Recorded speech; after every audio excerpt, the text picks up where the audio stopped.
Segurados obrigatórios na qualidade de empregado. Então, eu tenho a primeira categoria que a gente estuda é a categoria de empregado. E eu pedi para estudar pelo Decreto 3.048. Então, nós vamos ter aqui hipóteses de enquadramento como segurado empregado.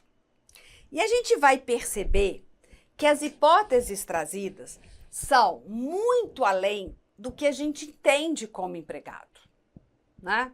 Se eu pergunto a um leigo quem é empregado, na cabeça dele vai ser quem? Uma pessoa que presta serviço a uma empresa, né? Ali, tendo a remuneração mensal, quinzenal, tendo lá que prestar o serviço, ele pessoalmente. Então, ele tem subordinação, ele tem horário a cumprir, ou pelo menos tarefa a cumprir. Essa é a pessoa que todo mundo pensa, lembra de ser empregado. Então, o caixa do supermercado, eu sei que ele é empregado do supermercado. Ele está ali todos os dias, de forma habitual, pessoalmente, cumprindo, recebe ordens, recebe remuneração. Então, este é exatamente a linha A do inciso 1 do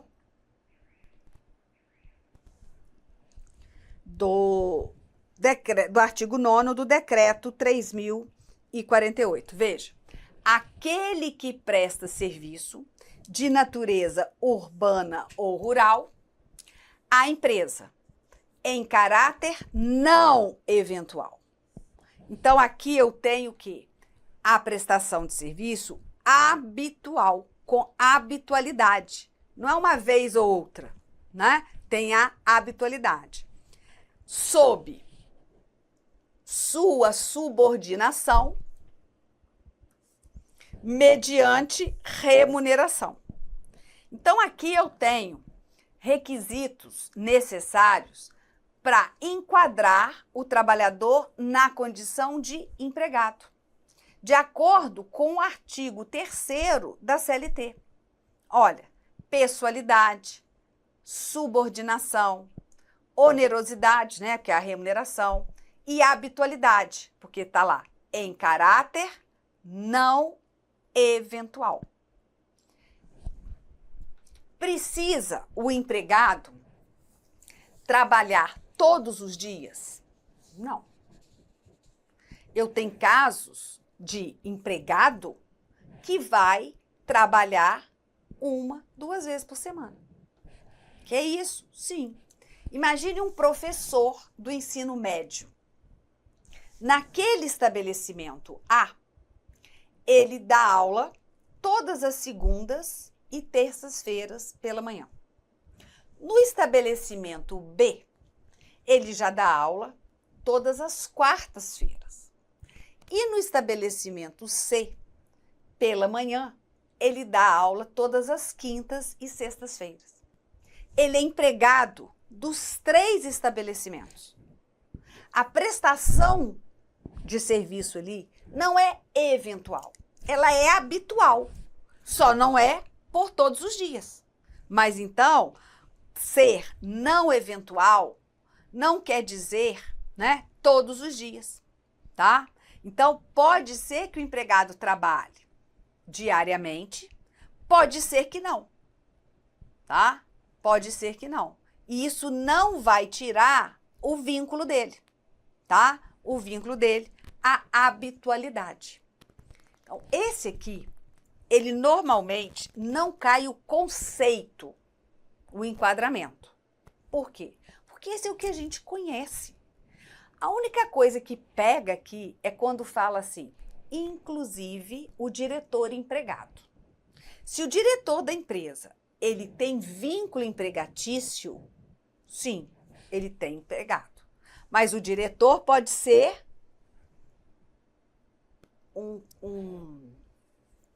o sócio, né? Que recebe prolabore por esse trabalho. Aí ele já não enquadra como empregado. Então, o diretor empregado, sim, continua nessa condição, tá? Agora vamos ver outra situação. Aquele que contratado por empresa de trabalho temporário, na forma prevista em legislação específica, por prazo não superior a 180 dias, consecutivos ou não, prorrogável por até 90, presta serviço para atender a necessidade transitória de substituição de pessoal, regular e permanente, ou acréscimo extraordinário de serviços de outras empresas. Olha, aqui eu tenho uma legislação, uma lei própria de contrato de trabalho temporário. Então, esse contrato que a empresa faz, ela tem um prazo de 180 dias no ano. Pode prorrogar? Pode, por até 90. Então, consegue ter um contrato temporário que chegue até 270 dias no ano. Tá? Ele tem habitualidade? Tem, mas só que rege por quê? Por um determinado tempo. Então, é muito comum haver contrato temporário para o comércio nas épocas de Natal, Dia das Mães, né? Contrato temporário das empresas de chocolate, quando os meses que antecedem a Páscoa, né? Porque a demanda vai ser muito grande, então vai precisar de mais trabalhador, as empresas optam por esse contrato temporário. Então, é também enquadrado como empregado.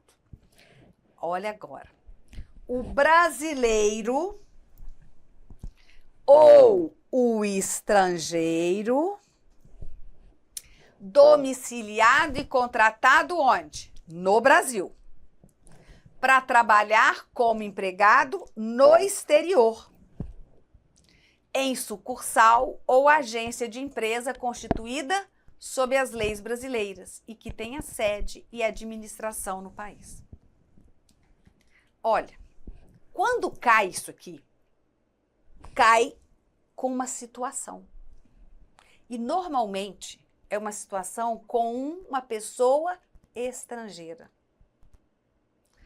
Imagine o seguinte: John, domiciliado na cidade de Salvador. Ele é estrangeiro, inglês, mora em Salvador.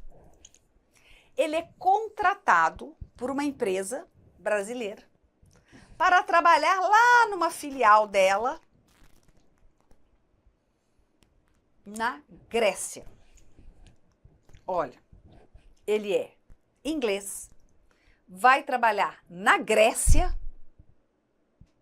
e vai ser segurado obrigatório da Previdência Brasileira. Por quê? Porque ele é domiciliado no Brasil, é contratado aqui para trabalhar onde? No exterior. Nesse caso, na Grécia. Para quem? Para uma empresa nacional, tá? Com a sucursal lá, com uma filial lá. Então, esse John, esse inglês, ele vai se aposentar pelo nosso regime geral. Ele vai ter direito ao auxílio por incapacidade temporária. Se ele lá na Grécia, ele ficar incapacitado por mais de 15 dias consecutivos, em razão de um acidente lá, ele tem direito a receber da Previdência Brasileira o auxílio por incapacidade temporária. Por outro lado, o John vai ter descontada da sua remuneração pela empresa a contribuição previdenciária para o nosso regime geral. Então, veja, a forma mais fácil disso cair é trazer o estrangeiro. Por quê? Trazer o brasileiro fica fácil, né? Então, normalmente, o que eles trazem? Eles trazem o quê? Eles trazem o estrangeiro, tá? Outra situação de enquadramento. O brasileiro ou o estrangeiro domiciliado e contratado no Brasil para trabalhar como empregado, tá? Para trabalhar como empregado, onde? Em empresa domiciliada no exterior. A empresa está lá. Ela é de lá. Só que ela tem a maioria do capital votante pertencente à empresa constituída sob as leis brasileiras, que tem a sede e administração no país. Aí, nesse caso, ele vai ser empregado, mas do regime geral de previdência social. Olha, ele é domiciliado e contratado aqui no Brasil. Vai trabalhar lá numa empresa no exterior. Não é uma empresa, uma sucursal. Não, a empresa é domiciliada no exterior. Só que a maioria do capital votante dela é de uma empresa brasileira. Então, ele é empregado no regime geral de previdência social. Outro caso. O brasileiro civil que trabalha para a União no exterior, em organismos oficiais brasileiros ou internacionais, dos quais o Brasil é membro efetivo, ainda que lá domiciliado e contratado, salvo se segurado na forma da legislação vigente do país do domicílio. Por que eu estou fazendo isso lendo? Porque eu quero que você estude da seguinte maneira. Você vai ler, então você vai mais ou menos guardar e vai visualizar uma situação. É assim que eu quero e é assim que nós vamos gabaritar. Então veja, o brasileiro civil, ele pode estar domiciliado lá no exterior ou aqui, contratado lá ou aqui, não importa. Mas o que ele vai fazer? Ele vai trabalhar no organismo oficial brasileiro ou internacional, do qual o Brasil é membro efetivo. Ele vai trabalhar lá fora, no exterior. Para quem? Para a União. Direto para a União. Se ele não tiver cobertura previdenciária do país que ele estiver lá no exterior, ele é segurado obrigatório do regime geral, na condição de empregado. Só que aqui tem duas palavrinhas mágicas. Ele trabalha para quem? Para a União. Ele não trabalha diretamente para o organismo internacional. Ele trabalha no organismo internacional, tá? Mas ele vai trabalhar para a União. E aí, regra geral, ele vai ser o quê? Segurado obrigatório do regime geral na condição de empregado. Só deixa de ser se ele for segurado da previdência daquele país. Então, ele está lá trabalhando para a União num organismo internacional. OMC, ONU, Unesco, etc. Só que ele não tem proteção previdenciária do país que ele está. Então, nesse caso, como ele trabalha para a União, ele vai ser amparado pelo regime geral, mas ele vai ser filiado obrigatório, tá? Outro caso. O empregado de organismo oficial internacional ou estrangeiro em funcionamento no Brasil, salvo quando coberto por regime próprio de previdência social. Olha que diferença. Na situação anterior, o brasileiro civil vai trabalhar lá no exterior para a União, em organismo internacional, do qual o Brasil é membro efetivo. Esse aqui, ele está no Brasil, trabalhando para quem? Para um organismo internacional ou estrangeiro, mas aqui no Brasil. E aí ele passa a ser amparado pela nossa Previdência se ele não tiver regime próprio de Previdência Social, tá? Vamos lá. Aquele que presta serviço no Brasil, é assim que a gente estuda. No Brasil, a quem? A missão diplomática ou a repartição consular de carreira estrangeira. e a órgãos a ela subordinados, ou a membro dessas missões e repartições. Excluídos, quem está fora? O não brasileiro sem residência permanente no Brasil. Excluído o estrangeiro sem residência no Brasil. Correto? Correto. Tá? E também excluído o brasileiro amparado pela legislação previdenciária do país, da missão diplomática, da repartição consular. Então, eu vou trazer um exemplo. João trabalha no consulado americano aqui no Brasil. João trabalha no consulado americano no Brasil. Ele não tem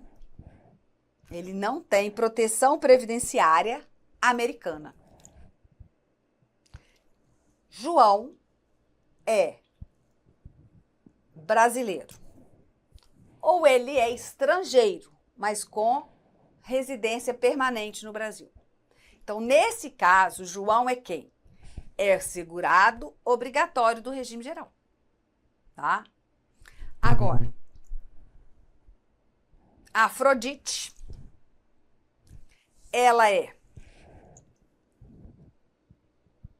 venezuelana, está trabalhando no consulado da Colômbia aqui no Brasil.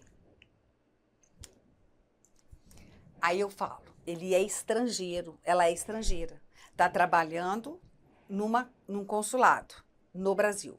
Aí uma pergunta que eu faço, se ela é estrangeira, ela tem ou não residência permanente no Brasil? Porque se ela não tiver, eu já excluo ela direto da Previdência brasileira.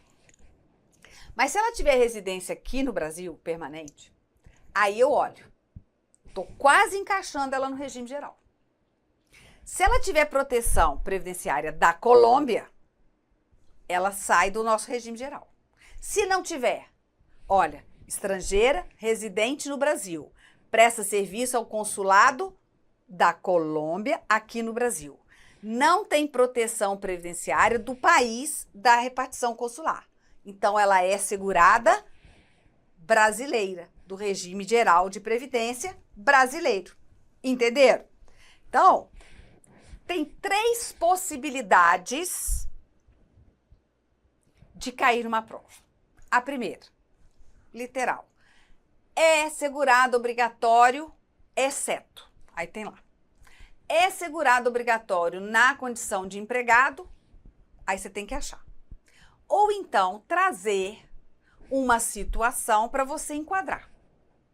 E a pior das alternativas, a mais difícil, e a gente tem que trabalhar com ela, porque treino difícil, prova fácil, é quando ele dá a situação e mistura se tem ou não direito ao benefício. Tá? Por quê? Porque tem determinados benefícios que não são concedidos a algumas categorias de segurado. Não é o caso do empregado, tá? O empregado ele consegue ter todos os tipos. Mas, por exemplo, o contribuinte individual não tem salário família. Então, o examinador mais rigoroso, ele pode trazer uma questão no seguinte sentido. Fulano, parará, parará, parará. Aí você vai enquadrá-lo na categoria. Terá direito a salário família caso possua filhos menores de 14 anos. Aí você fala, peraí, salário família é para empregado, doméstico, trabalhador avulso de baixa renda. Essa categoria aqui, essa pessoa está se enquadrando em que categoria? Em contribuinte individual. Então, eu tiro. Então, essa é a pior das hipóteses.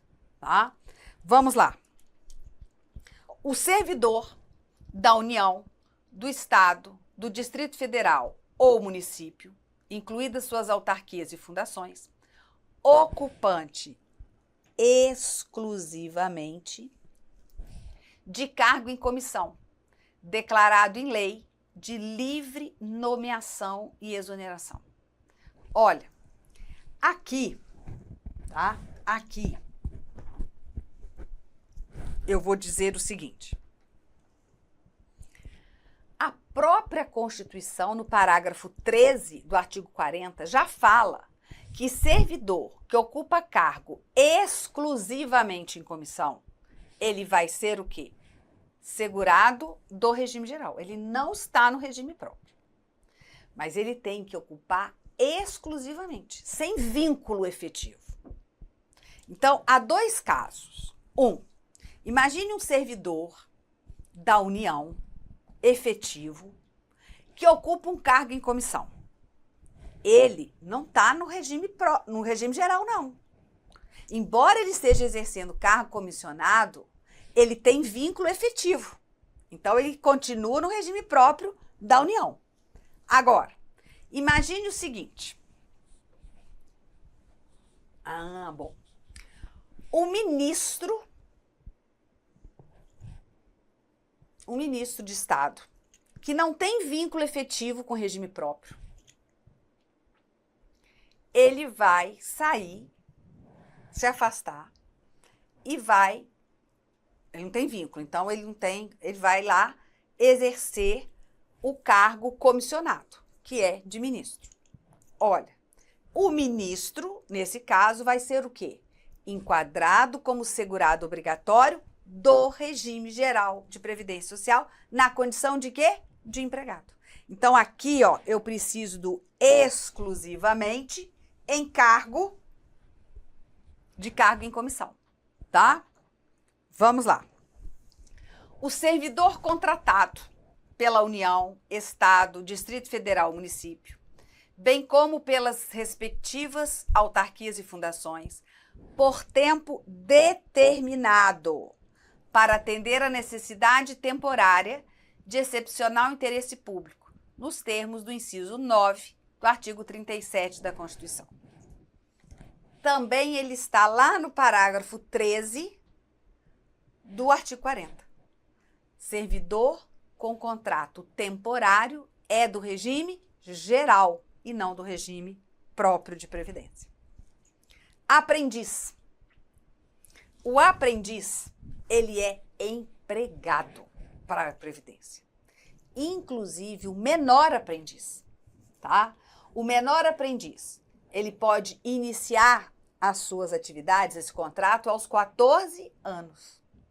Então, o único segurado que eu tenho a filiação autorizada a partir dos 14 anos é o menor aprendiz.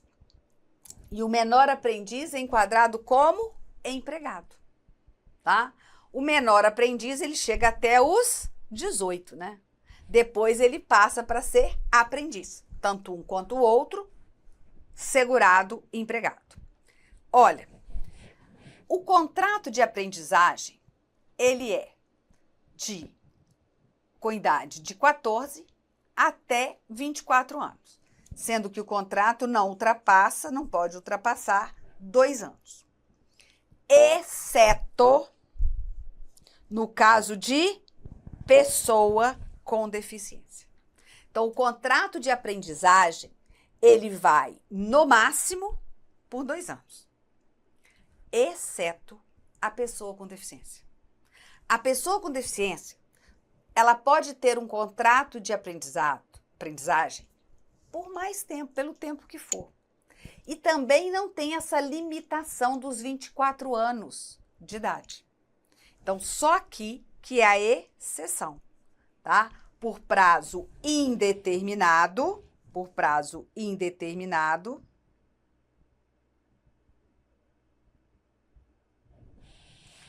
e por mais de 24 anos, inclusive. Mas aí tem que ser pessoa com deficiência, tá? Deficiência. Outro caso, o bolsista e o estagiário. Só quando o contrato deles estiver em desacordo com a lei. Bolsista e estagiário não são segurados obrigatórios. Eles só passam a ser quando, né, há o quê? Um desrespeito às regras da lei do estágio.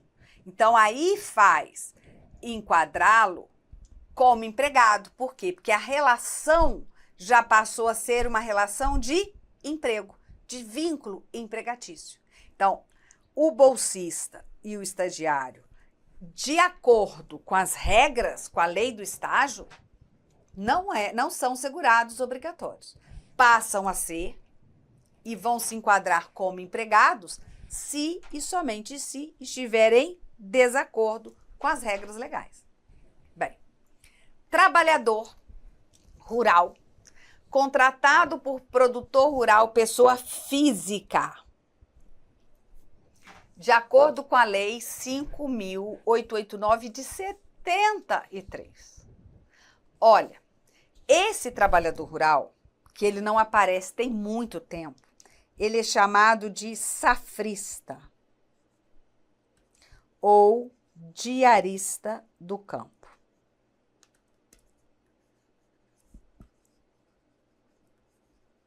Diarista do campo, tá?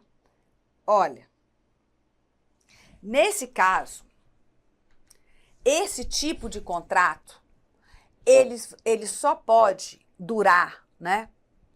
Só pode ter a duração de 2 meses no período de 1 ano, tá? No período de 1 ano. Então, ele vai ser empregado, ele vai ser contratado como empregado, mas o contrato dele não pode ultrapassar 2 meses durante o ano. Bem, agora é o que mais cai. O exercente de mandato eletivo federal, estadual ou municipal, desde que não vinculado a regime próprio de previdência social, tá? De previdência social. Então, olha, quando fala exercente de mandato eletivo federal, estadual ou municipal, você pode colocar aí também o distrital, tá? Então, os deputados do Distrito Federal, o governador do Distrito Federal, também estão aí. O que acontece? Quando eles são servidores de cargo efetivo, estão amparados por regime próprio e são eleitos para assumir um mandato, eles têm que se afastar do cargo e continuam vinculados ao regime de origem, porque ele tem vínculo efetivo, salvo o vereador. O vereador, a Constituição permite que ele acumule, que ele exerça de forma concomitante, continue no cargo, não se afaste, e exerça o mandato, desde que haja compatibilidade de horário, tá? Compatibilidade de horário. Então, veja só, se um servidor que ocupa cargo efetivo na União é eleito deputado do seu estado, ele vai ser segurado, enquadrado aqui como segurado obrigatório do regime geral? Não. Ele está vinculado a regime próprio do estado onde ele ocupa o cargo efetivo. Ele se afasta do cargo, vai exercer o mandato eletivo, mas vai estar vinculado ao regime de origem. Tá. Seu José foi eleito deputado estadual. Ele não tem vínculo, ele não ocupa cargo efetivo na União, no Estado, nada. Foi eleito. Seu José, então, vai ser segurado do regime geral de previdência social. Segurado empregado. Ué, mas deputado, eu vou enquadrá-lo como empregado? Sim, vai enquadrá-lo na condição de empregado. Nas outras categorias não cabe. Agora, eu falei para vocês que o vereador, ele pode se afastar do cargo ou continuar e exercer o mandato, né? Quando acontece dele exercer, continuar no cargo e exercer o mandato, vai acontecer o seguinte: em relação ao cargo que ele está exercendo, ele vai continuar segurado do regime próprio. Mas, em relação ao exercício do mandato eletivo de vereador, ele vai ter que contribuir para o regime geral, na condição de empregado. Então, olha aqui. Ó, o vereador é o que tem de diferente. Se o vereador é servidor efetivo, amparado por regime próprio, ele tem uma opção: afasta do cargo e só ocupa só exerce o mandato. Se ele afastar do cargo, ele continua só no regime próprio de previdência social, tá? Agora, se ele não se afasta,